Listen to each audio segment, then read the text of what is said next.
আজ করে দেখাবো খুব সহজ পদ্ধতিতে এঁচোড়ের কালিয়া। নমস্কার বন্ধুরা, বনশ্রীস কিচেন অ্যান্ড ব্লগস থেকে সবাইকে স্বাগত জানাই। আপনারা অনেকভাবেই এঁচোড় রান্না করে থাকেন, একবার এইভাবে এঁচোড়ের কালিয়া রান্না করে দেখুন, তবে কিন্তু বারবারই আপনাদের এইভাবেই বানাতে ইচ্ছে করবে। আসুন দেখে নেওয়া যাক আমার আজকের রেসিপি করতে কি কি লাগবে। এঁচোড়ের কালিয়া বানানোর জন্য 500 গ্রাম এঁচোড়কে আমি একটু বড় টুকরো করে কেটে নিয়েছি, খোসাটাকে বাদ দিয়ে। এইভাবে যদি একটু বড় টুকরো করে নেওয়া যায় তাহলে কিন্তু কালিয়াটা খেতে ভালো লাগে, তবে আপনারা কিন্তু ছোট ছোট টুকরো করেও নিতে পারেন। ভালো করে কাঁঠালটাকে ধুয়ে নিয়েছি আর এবার প্রেসার কুকারে দিয়ে দিলাম। আর একটা মিডিয়াম সাইজের আলুকেও বড় বড় টুকরো করে কেটে নিয়েছি।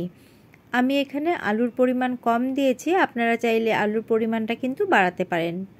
এবার আমি হাফ চা চামচের একটু বেশি এর মধ্যে দিয়ে দিলাম নুন, হাফ চা চামচ হলুদ গুঁড়ো দিয়ে সমস্তটা ভালো করে মিশিয়ে নিয়ে গ্যাসের ফ্লেমটাকে হাই করে দিয়েছি এবং হাই ফ্লেমে একটা হুইসেল লাগিয়ে নেব। জলটা গরম হয়ে এসেছে, এখন আমি ঢাকা চাপা দিয়ে একটা হুইসেল লাগিয়ে নেব। খেয়াল রাখতে হবে যেন এঁচোড়ের কালিয়ার এঁচোড়টা যেন বেশি সেদ্ধ না হয়ে যায়, তার জন্য কিন্তু একটা মাত্র সিটি দেব। আর যা যা লাগবে তা হলো পেঁয়াজ। এখানে আমি একটা বড় সাইজের পেঁয়াজ নিয়ে নিয়েছি। আমি 500 গ্রামের জন্য একটা বড় সাইজের পেঁয়াজ আর দুটো নিয়ে নিয়েছি পাকা পাকা লঙ্কা, এতে কালারটাও খুব ভালো হবে। এবার এটাকে আমি মিহি পেস্ট করে নিয়েছি। একই সাথে দুটো ছোট সাইজের টমেটোর সিড ফেলে দিয়ে আমি মিহি করে পেস্ট করে নিয়েছি।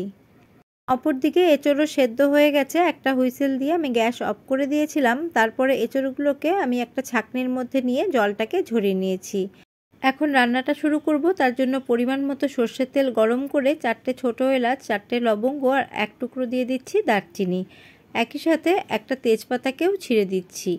এবার কয়েক সেকেন্ড আমি ফোড়নটাকে একটু ভেজে নেব আর গ্যাসের ফ্লেমটাকে কিন্তু একদম লোতে রাখবো। ছোটো এলাচের মুখগুলোকে ফাটিয়ে দিয়েছি, নয়তো এলাচগুলো ছিটে বাইরে বেরিয়ে আসবে। ফোড়নটা কয়েক সেকেন্ড ভেজে নিয়েছি, ফোড়ন থেকে সুন্দর গন্ধ বেরোতে শুরু করেছে।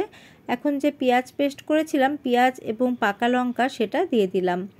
সামান্য একটু ছিটে আসছে, তার জন্য সামান্য লবণ দিয়ে দিলাম। লবণ দিয়ে দিলে কিন্তু আর ছিটবে না। এবার 2 মিনিট মতো এই পেঁয়াজ বাটাটাকে আমি একটুখানি ভেজে নেব। 2 মিনিট মতো পেঁয়াজগুলোকে ভেজে নিয়েছি। এখন এর মধ্যে 1 টেবিল চামচ আদা রসুনের পেস্ট দিয়ে দিলাম আর একই সাথে সমস্ত গুঁড়ো মশলাগুলো আমি এর মধ্যে দিয়ে দেব। দিয়ে দিচ্ছি হাফ চামচের একটু বেশি হলুদ গুঁড়ো, দিয়ে দিচ্ছি 1 চা চামচ ভরে ধনে গুঁড়ো। ধনে গুঁড়োর পরিমাণটা এর মধ্যে একটু বেশি দিতে হবে, তাহলে ভালো লাগবে। আর দিয়ে দিচ্ছি হাফ চা চামচ জিরে গুঁড়ো। ধনে গুঁড়ো যতটা দেবেন তার হাফ এর মধ্যে জিরে দিতে হবে।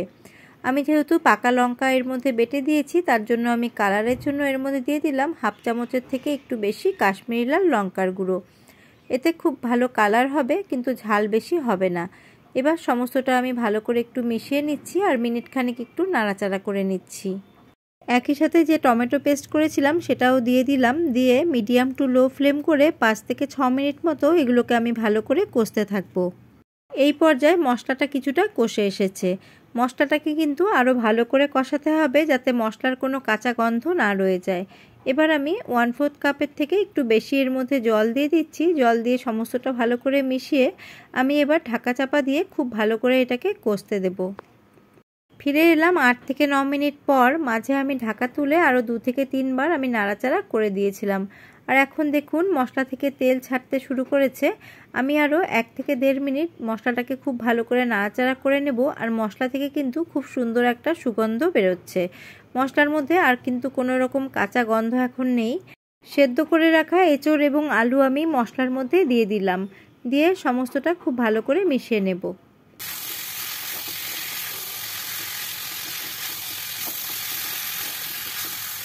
মশলার সাথে এঁচোড় এবং আলু ভালো করে মিশিয়ে নিয়েছি। এখন এর মধ্যে দিয়ে দিচ্ছি গরম জল। জলের পরিমাণ এখানে কিছুটা বেশি দিতে হবে, কেননা এঁচোড়গুলো আরও 15 থেকে 16 মিনিট মতো লো ফ্লেমে রান্না হবে। আর একটুখানি জল লাগবে, যাতে এঁচোড়গুলো ডুবে থাকে সেই পরিমাণ কিন্তু এখানে জল দিতে হবে। আমি প্রায় 2 গ্লাসের মতো এখানে জল দিয়েছি।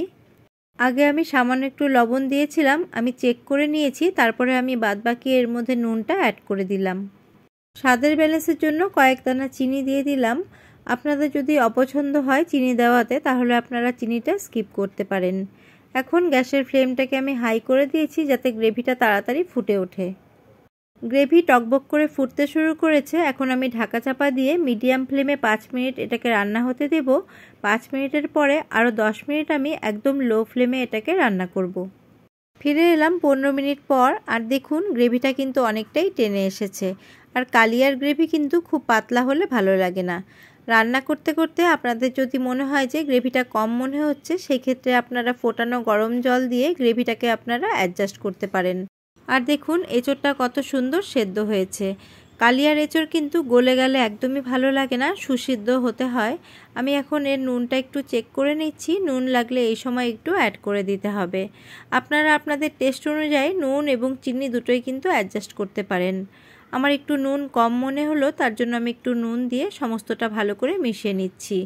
এইভাবে এঁচোড়ের কালিয়া রান্না করলে মাছ মাংসের কথা মনেও আসবে না। না ভেজে এইভাবে আপনারা একবার কালিয়া রান্না করে দেখুন, এর টেস্ট কিন্তু পুরোপুরি আলাদা। সবশেষে এর মধ্যে সামান্য একটু গরম মশলা বাটা দিয়ে দিচ্ছি। আমি গরম মশলা ফোড়নে দিয়েছিলাম, তার জন্য গরম মশলার পরিমাণ কিন্তু খুবই কম দিলাম। দিয়ে সমস্তটা ভালো করে মিশিয়ে নিয়ে গ্যাসের ফ্লেমটাকে অফ করে দেব। অফ করে দিয়ে 5 মিনিট স্ট্যান্ডিং টাইমে রেখে তারপরে আপনাদের সার্ভ করে দেখাবো। ওপর থেকে তেজপাতা এবং যে গোটা গরম মশলাগুলো দেখা যাচ্ছে সেগুলোকে আমি উঠিয়ে ফেলে দিচ্ছি। গরম ভাত, ফ্রাইড রাইস, পোলাও, রুটি বা পরোটা যে কোনো কিছুর সাথে কিন্তু এই রকম এঁচোড়ের কালিয়া খেতে কিন্তু দারুণ লাগে। আপনারাও বাড়িতে একবার হলেও এইভাবে রান্না করে দেখুন। রেসিপিটি ভালো লেগে থাকলে একটি লাইক করবেন, বেশি ভালো লেগে থাকলে ফ্রেন্ডস অ্যান্ড ফ্যামিলির সাথে শেয়ার করবেন।